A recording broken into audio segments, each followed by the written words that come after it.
Hey guys, today I'm going to show you how we can make our DIY candle for Mother's Day. You can make this for your mom or with your mom, whatever you find to be best. Each of you should have received a candle making kit, and I'm going to go through real quick what you'll find inside there. Of course, first, you'll find this little instruction sheet. It'll go through all the steps that I'm going to go through in this video. You also have a jar. This is a 14-ounce mason-like jar. This is where you'll be making the candle in. You will have a wick that looks like this, has a little metal piece at the bottom. You'll have two skewers. You'll figure out what those are for later. You have this little thermometer, so it goes high enough that we'll need it for the wax. A bag of wax. We've measured these out, so it should be plenty for your candle. There's a purple ribbon. You'll have a little piece of this. This is yours to do what you want with it. I'm going to tie mine around my candle when I'm finished just to make it look a little prettier.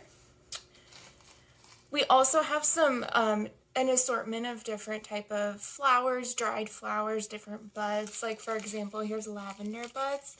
You'll find a little bag of these. These are optional, of course. If you want to use them, you can mix them into the wax before you pour it. Or if you have something like petals, you can actually stick them around the inside of the jar before you pour it to make a design that you can see. And the last thing, you'll have a little bottle of fragrance. So these are all like floral or naturey fragrances. Those again are optional. So I'll tell you when you would add it if you choose to add it. All right, let's get started. All right.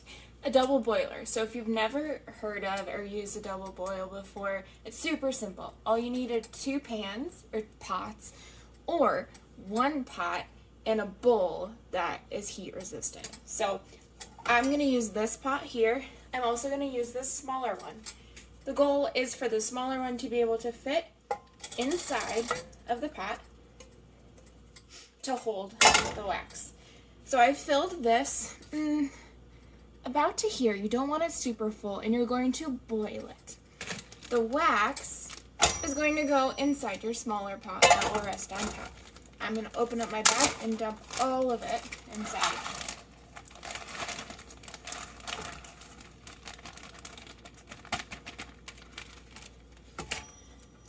Alright, here we go.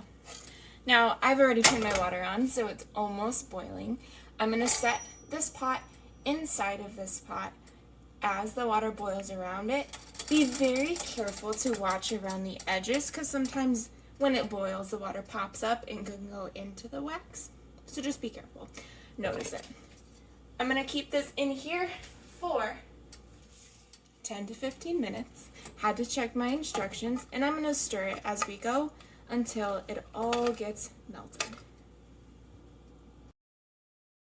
Alright, so mine actually went a lot faster than 10 to 15 minutes. My water was super hot, so maybe that's why. I also didn't use a ton of wax. So just do it until the wax is completely melted. This is the point when you have your melted wax of when you'd add fragrance.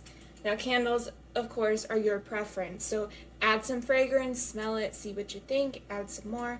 I'm actually not adding fragrance to mine because I prefer it without. After you do that, we're going to prepare our jars for the candle.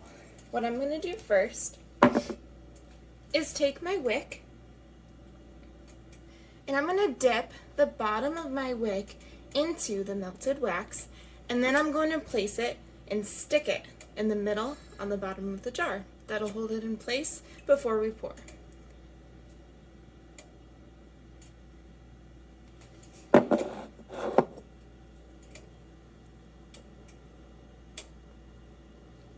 I'm also holding it there for a few seconds to let the wax harden a little bit. Another option is you can actually just super glue the wick onto the bottom, but that's totally up to you.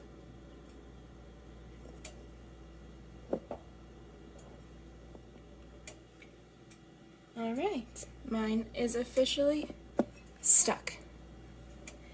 This is the time where you'd also, if you have bigger flowers, like dried flowers, you can actually do the same thing that you did with the wick with those flowers. You can dip them or just add a little bit of the melted wax to them and stick them on the inside of your jar. So once you pour the wax in, you'll be able to see the petals on the outside. But be creative, you can do that. You can just stir them into your wax, whatever you want. Works best. So now we have to wait a little bit. This is where you'll get out your thermometer. This is heat safe, so you can stick it into the wax. And we want our wax to be at 140 degrees Fahrenheit. This will be the safe temperature for it to be poured into our jars. So I'm going to take that and stick it into my wax and check on that temperature. Once it hits 140, I know I'll be ready to pour. Alright, my wax is officially at 140 degrees. It's cooled. My next step is to pour the wax into my jar. Now you want to save a little bit of the wax in the boiler. It's okay if it cools off, but you want to save a little in case the top of your candle doesn't really flatten nicely or it has holes in the top. So you'll be able to top it off once it all dries out. I'm going to use this funnel just for clean purposes. Typically I probably wouldn't, but I'm making a video. You don't need one. Just pour it in as best as you can. You want to hold the wick in place. It might be a little difficult, but just do your best. Let's give it a try. First try ever. We'll see how it goes.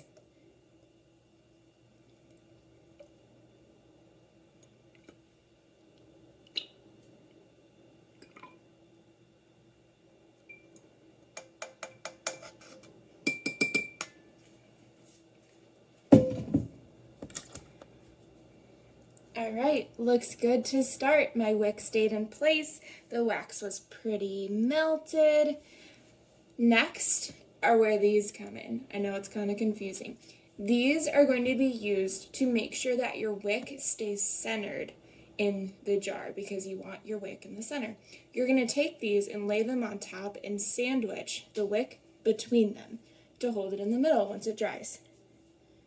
So gently lift it up with one and squeeze it in with the other. Notice that worked really well, actually. Kept it there. Now we wait.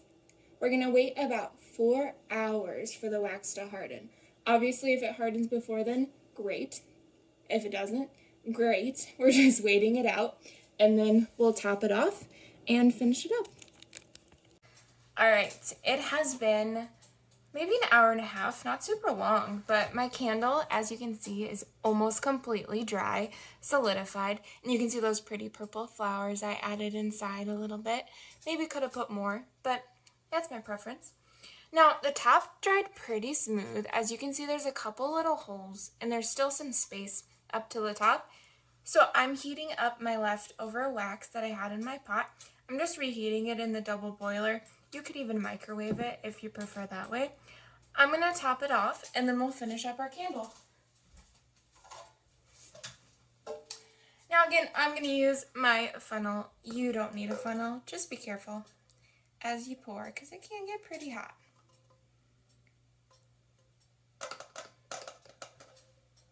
Alright, now I had a couple drips when I poured.